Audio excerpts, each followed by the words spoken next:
Hello दोस्तों, academy YouTube channel में आपका फिर से बहुत बहुत स्वागत है। दोस्तों, आज के इस वीडियो में हम पर्यावरण के मोस्ट इंपॉर्टेंट क्वेश्चंस को सॉल्व करने वाले हैं, जो कि आपके यूपी टेट 2021 साथ ही साथ आपके जूनियर सुपर टेट के लिए मोस्ट इंपॉर्टेंट है। दोस्तों, इस वीडियो में मैंने सारे क्वेश्चन सेलेक्टेड लिए हैं जो कि आपके सिलेबस पर बेस्ड होंगे, साथ ही साथ आपके प्रीवियस ईयर क्वेश्चन पर बेस्ड होंगे। तो वीडियो को ध्यान से देखिएगा और वीडियो क्लास में मुझे जरूर बताइएगा कि आज के इस वीडियो में आपके कितने क्वेश्चन सही हुए। तो बिना देरी करते हुए चलिए शुरू करते हैं सबसे पहले क्वेश्चन से। सबसे पहला क्वेश्चन आपके सामने है, संयुक्त राष्ट्र संघ में कितने अंग है? ऑप्शन आपके सामने है 5, ऑप्शन बी 6, ऑप्शन सी 4 या फिर ऑप्शन डी 10। इसका सही आंसर हो जाएगा ऑप्शन बी 6। दोस्तों, संयुक्त राष्ट्र संघ यानी कि यूनाइटेड नेशंस में टोटल 6 अंग है।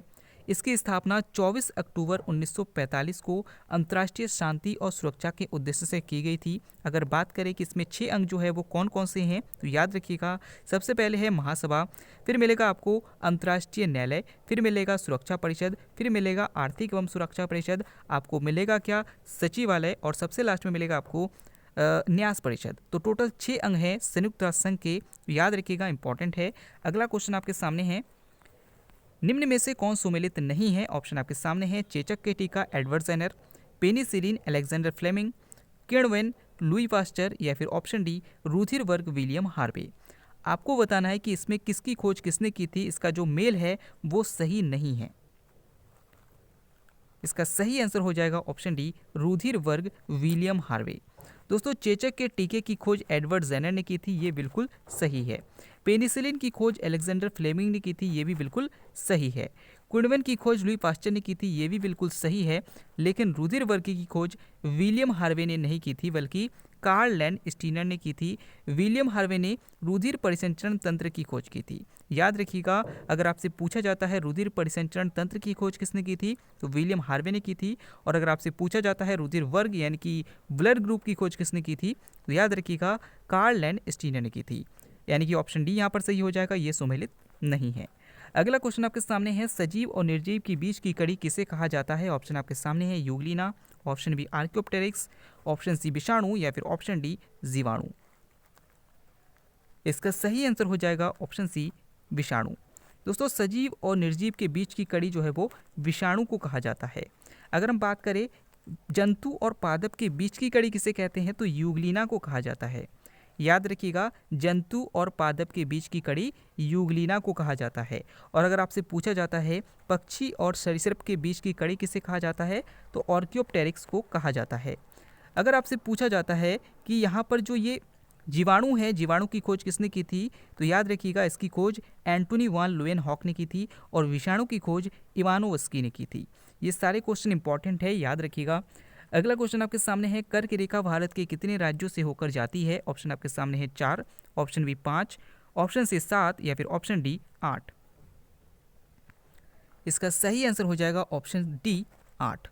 दोस्तों, जो पृथ्वी है, पृथ्वी के आपको पता है कि 0 डिग्री अक्षांश रेखा को हम कहते हैं भूमध्य रेखा, 23.5 डिग्री उत्तरी अक्षांश रेखा को हम कहते हैं कर्क रेखा, और 23.5 डिग्री दक्षिणी अक्षांश रेखा को हम कहते हैं मकर रेखा। इसमें जो कर्क रेखा है यानी कि सबसे ऊपर वाली जो लाइन है, ये रेखा भारत के कितने राज्यों से होकर जाती है, ये पूछा गया है। तो इसका सही आंसर है 8। किन किन राज्यों से होकर जाती है, तो याद रखिएगा, मिजोरम, त्रिपुरा, पश्चिम बंगाल, राजस्थान, गुजरात, मध्य प्रदेश, छत्तीसगढ़, झारखंड। इन 8 राज्यों से होकर जाती है कर्क रेखा। इंपॉर्टेंट है, याद रखिएगा। अगले क्वेश्चन की तरफ बढ़ते हैं। अगला क्वेश्चन आपके सामने है, मस्तिष्क का कौन सा भाग श्वसन के केंद्र होते हैं? ऑप्शन आपके सामने है, अग्र मस्तिष्क, ऑप्शन बी मध्य मस्तिष्क, ऑप्शन सी पश्च मस्तिष्क या फिर ऑप्शन डी इनमें से कोई नहीं। इसका सही आंसर हो जाएगा ऑप्शन सी पश्च मस्तिष्क। दोस्तों, मस्तिष्क का जो पश्च मस्तिष्क है वो श्वसन के केंद्र होते हैं। याद रखिएगा कि मस्तिष्क के 3 भाग होते हैं। कौन कौन से होते हैं? सबसे पहले याद रखिएगा अग्र मस्तिष्क, फिर मिलेगा आपको मध्य मस्तिष्क और फिर मिलेगा आपको पश्च मस्तिष्क। इसमें जो अग्र मस्तिष्क है ये क्या होता है, ये देखने और सोचने के केंद्र होते हैं। जो मध्य मस्तिष्क है वो देखने और सुनने के केंद्र होते हैं, और जो पश्च मस्तिष्क है, याद रखिएगा, ये श्वसन के केंद्र होते हैं। तो अगर आपसे पूछा जाता है कि जो अग्र मस्तिष्क है वो किसके केंद्र होते हैं, तो याद रखिएगा, सोचने के केंद्र होते हैं, बुद्धि के केंद्र होते हैं। मध्य मस्तिष्क किसके केंद्र होते हैं, तो याद रखिएगा, ये सोचने और देखने और सुनने के केंद्र होते हैं, और जो पश्च मस्तिष्क है ये श्वसन के केंद्र होते हैं। तो ये क्वेश्चन बहुत पूछा जाता है, याद रखिएगा। अगला क्वेश्चन आपके सामने है, ओजोन परत की मोटाई किसमें मापी जाती है? ऑप्शन आपके सामने है decibel, option B Dobson, option C ohm, या फिर ऑप्शन डी हार्ट्स पावर। इसका सही आंसर हो जाएगा ऑप्शन बी डॉप्सन। दोस्तों ओजोन परत की मोटाई डॉप्सन में मापी जाती है, और याद रखिएगा 100 डॉप्सन बराबर 1 मिलीमीटर होता है। तो ये भी पूछा जाता है कि 1 मिलीमीटर कितने डॉप्सन के बराबर होता है? तो याद रखिएगा 100 डॉप्सन बराबर 1 मिलीमीटर होता है। डेसिबल जो है वो ध्वनि मापने की इकाई होती है, और प्रतिरोध मापने की इकाई ओम होती है, और शक्ति मापने की जो इकाई है वो हॉर्स पावर होता है। और याद रखिएगा 1 हॉर्स पावर बराबर 746 वाट होता है। ये सारे क्वेश्चन इंपॉर्टेंट है, याद रखिएगा। अगला क्वेश्चन आपके सामने है, 5 जगत वर्गीकरण किसने प्रस्तुत किया? ऑप्शन आपके सामने है Theophrastus, option B Carolus Linnaeus, option C अरस्तु, या फिर ऑप्शन डी विटेकर। इसका सही आंसर हो जाएगा ऑप्शन डी विटेकर। दोस्तों विटेकर ने जंतु जगत को यानी कि जीव जगत को 5 वर्गों में बांटा है। किस किस में बांटा है? तो याद रखिएगा मोनेरा, प्रोटिस्टा, फंजाई, प्लांटी और एनिमिलिया। इन 5 वर्गों में बांटा है विटेकर ने जीव जगत को। तो याद रखिएगा इंपॉर्टेंट है। अगले क्वेश्चन की तरफ बढ़ते हैं। अगला क्वेश्चन आपके सामने है, पर्णहरित में कौन सा तत्व मौजूद होता है? ऑप्शन आपके सामने है potassium, option B magnesium, option C zinc, या फिर ऑप्शन डी फेरस। इसका सही आंसर हो जाएगा ऑप्शन बी मैग्नीशियम।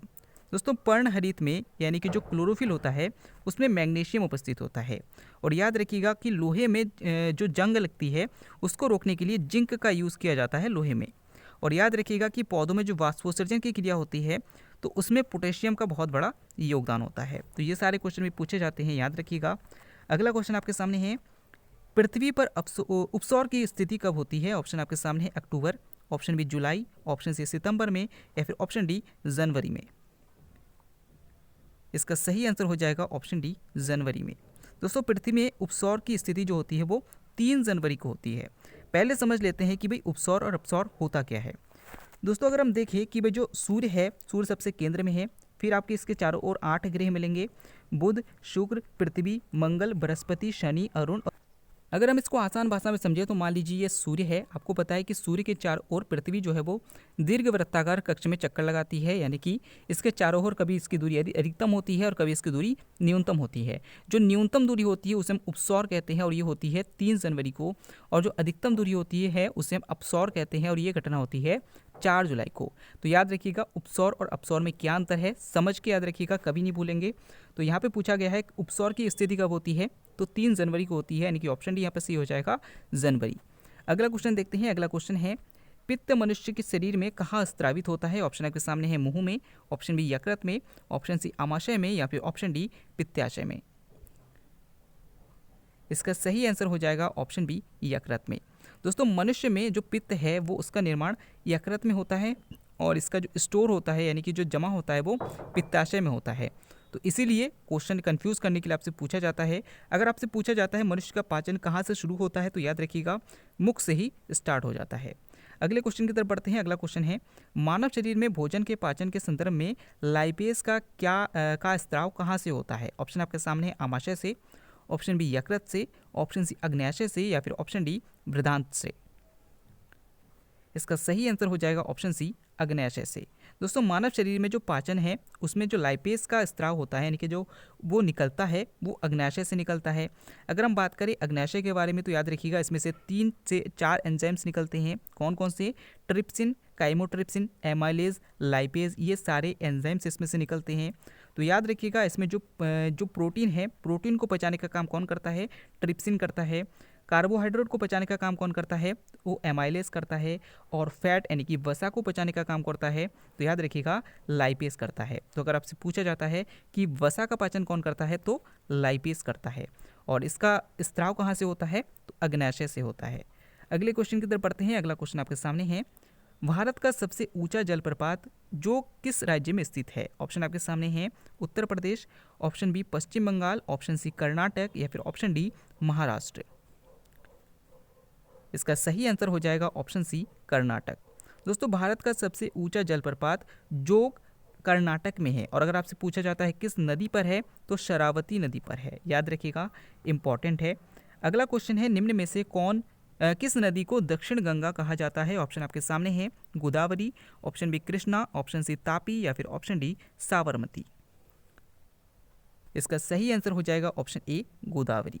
दोस्तों, गोदावरी नदी को दक्षिण गंगा के नाम से जाना जाता है। इसे बूढ़ी गंगा या वृद्ध गंगा के नाम से भी जाना जाता है।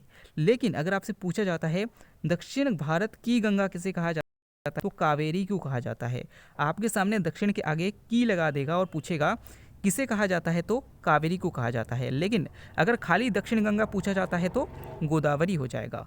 अगले क्वेश्चन की तरफ बढ़ते हैं। अगला क्वेश्चन है, निम्न में से कौन एक प्राथमिक उपभोक्ता है? ऑप्शन आपके सामने है, पादप, ऑप्शन बी हिरण, ऑप्शन सी शेर, या फिर ऑप्शन डी जीवाणु।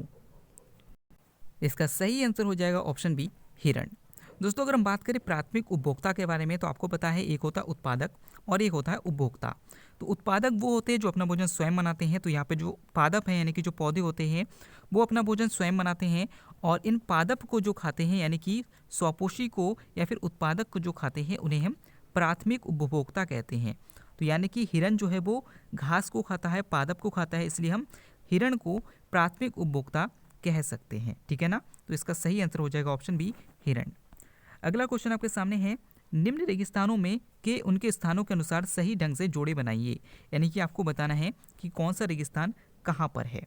यहाँ पर आपको जोड़े मिलाने हैं, तो मिला लेते हैं। सबसे पहले कालाहारी मरुस्थल कहाँ पर है? तो याद रखिएगा ये अफ्रीका में है। अटाकामा कहाँ पर है? तो ये चिली में है, जो कि दक्षिणी अमेरिका में है। थार का मरुस्थल कहाँ पर है? तो ये भारत और पाकिस्तान के बीच है, यानी कि ये एशिया में है। और ग्रेट विक्टोरिया कहाँ पर है? तो ये ऑस्ट्रेलिया में है। तो ये चारों इंपॉर्टेंट है, याद रखिएगा। अगले क्वेश्चन की तरफ बढ़ते हैं। अगला क्वेश्चन आपके सामने है, देश में सर्वाधिक वन क्षेत्र किस राज्य में है? ऑप्शन आपके सामने है, Madhya Pradesh, option B Arunachal Pradesh, option C Chhattisgarh, या फिर ऑप्शन डी मिजोरम। दोस्तों, इस क्वेश्चन का आंसर आप हमें कमेंट के द्वारा देंगे। आई होप आपको इसका आंसर जरूर पता होगा। आपको वीडियो कैसा लगा कमेंट करके जरूर बताइएगा। अपने दोस्तों को शेयर जरूर कीजिएगा। हम फिर से लौटेंगे एक नया इंटरेस्टिंग वीडियो लेकर। तब तक के लिए देखते रहिए, सीखते रहिए।